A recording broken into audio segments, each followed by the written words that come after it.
La bienaventurada esperanza es un mensaje que predicamos a la altura de Tito, capítulo 2, verso 11 al 13, donde estábamos hablando y explicando primero lo que es la esperanza bíblica. La esperanza bíblica no es un pensamiento, no se define como un pensamiento ilusorio de que algo puede suceder o tal vez suceda, sino que la esperanza en la Biblia se traduce como una firme convicción, ¿verdad? Una firme certeza que se recuesta o que descansa en las promesas eternas de Dios. Y todos nosotros sabemos que las promesas de Dios son en el sí y en el amén. Y yo, este mensaje, quiero resaltar dos puntos muy importantes que me ministraron mucho en este mensaje.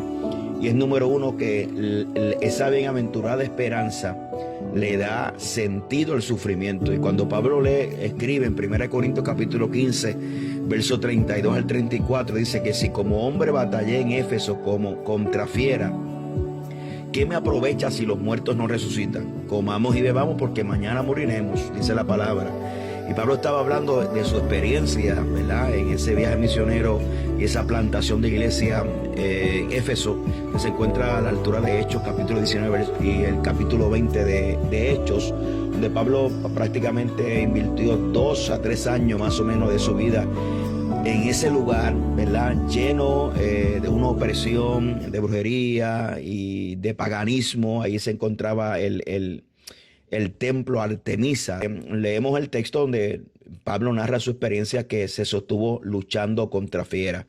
Y esa experiencia él pudo sostenerse porque él sabía que si partía a la eternidad había una esperanza que también la traía el retorno de Cristo, que es la resurrección entre los muertos. Entonces, cuando esa esperanza es firme y esa esperanza tiene raíces profundas en nuestra vida, entonces el sufrimiento toma un sentido, o sea, tiene propósito. El sufrimiento toma propósito basado en esa esperanza.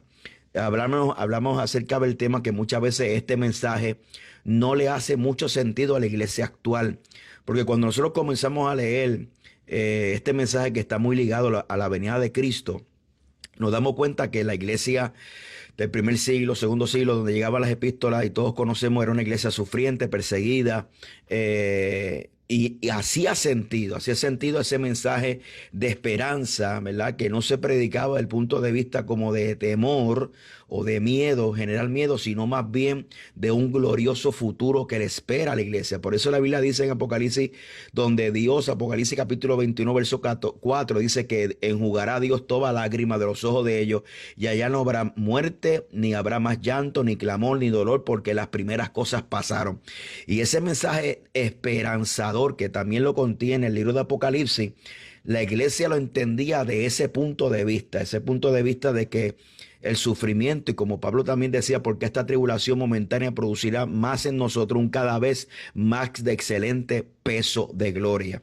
Entonces, cuando nosotros ponemos la mirada mucho más de el aquí y el ahora, y la fijamos en las promesas eternas de Dios, y esto no significa que Dios no pueda atender de alguna manera nuestras necesidades actuales, pero realmente el enfoque y las mayores promesas están para la eternidad. Para muchos suena fanatismo hoy en día, para una iglesia que vive cómoda, una iglesia que se le promete éxito, una iglesia que el centro se ha convertido en el hombre. Este mensaje para esta iglesia, para este tiempo, no suele tener mucho sentido, ¿verdad?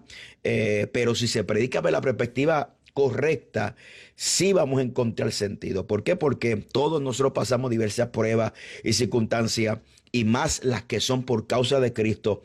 El apóstol Pablo estaba diciendo que recobra, o a través de ese texto, recobra sentido el sufrimiento, recobra sentido las tribulaciones momentáneas, ¿verdad? Las sujetaba desde una perspectiva eterna. Las tribulaciones actuales son momentáneas, ¿verdad?, y no son eternas. Entonces, en ese sentido, cuando nosotros ponemos la mirada puesta en esa gloriosa esperanza de retorno inminente de nuestro Señor Jesucristo, también nos lleva a que nosotros podamos tener esa esperanza, ¿verdad? Y eso que nosotros sabemos que esas lágrimas presentes, aleluya, tienen propósito, ¿verdad? Y tienen sentido, porque Dios enjugará toda lágrima, y esta tribulación momentánea producirá en nosotros un cada vez más excelente y eterno peso de gloria.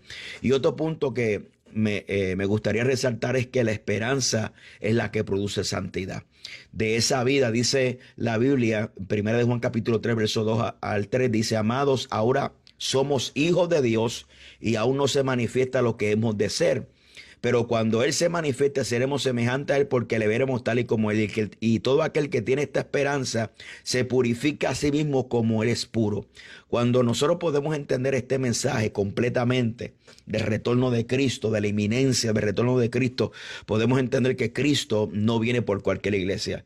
Cristo viene por una iglesia distinta, diferente, no una iglesia que se parezca al mundo, no una iglesia que imite las cosas del mundo, sino una iglesia que sea santa, sin mancha, sin arruga, ni cosa semejante.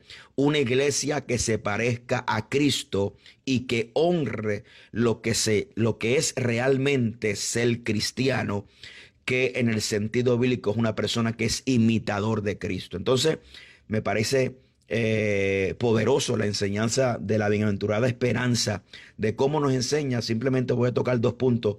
Cómo nos enseña, número 1, el sufrimiento toma sentido, las pruebas toman sentido, las tribulaciones momentáneas actuales toman sentido, sabiendo que no son en vano y que producen un eterno peso de gloria, y que también nos exhorta a vivir separados para Dios. Entonces, en ese sentido, sabemos y entendemos por qué este mensaje ha sido tan atacado, tan censurado, y muchas veces ha perdido relevancia en el cristianismo actual, no porque no sea importante, sino porque el enfoque de la iglesia es totalmente distinto. Entonces, tenemos que prepararnos. Cristo viene en cualquier momento, esa es nuestra esperanza. Y la pregunta es: ¿le estás esperando de esta manera?